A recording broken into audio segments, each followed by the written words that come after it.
if you want to change, if you're tired of that same old imperfection rearing its ugly head in your life, then a prerequisite for transformation is to sit and wait in our imperfections.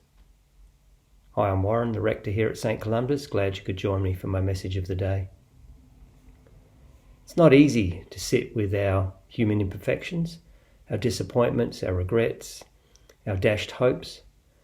The human tendency is to resolve rather than sit with. But sitting with, waiting in the hope of a future resolution of our troubles brings us more than if we were just to quickly move to the resolution. If we wait before we move, we'll actually end up with more. Our souls, whatever the outcome, our souls will have been expanded if we learn to wait in the midst of our imperfections. The season of Advent and the season of Lent. The season of Advent, which is the 4 Sundays before Christmas. The season of Advent is a time set aside in the church to do exactly that, to sit and wait. To wait in our imperfections. The whole of the season of Advent is geared towards looking to God, to the one who can save us, who can transform us. And in that looking in hope, we're also reacquaint ourselves with our humanity, with our imperfections. To know our need, and possibly at times our inability to solve whatever the issue is. This is important in the path to transformation, and it's so much what Advent and actually Lent, the 6 weeks before Easter, are about. The time of waiting, it's not just a time to regroup either. It's not delayed gratification only. It's not a time to regroup and then to somehow find a way forward out of what might feel like a cul-de-sac. It is that. Waiting does give us time to gather ourselves.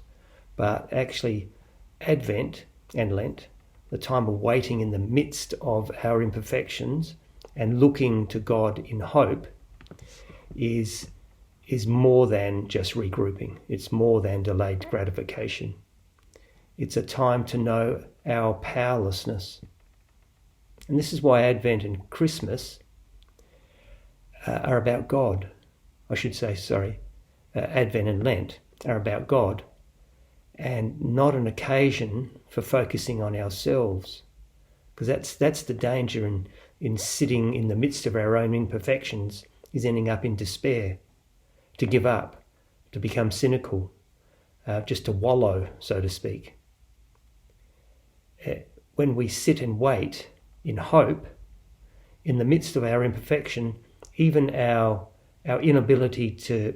seemingly inability to change, the cul-de-sac of human failure even, when we do that, we don't just wallow, but we look to God.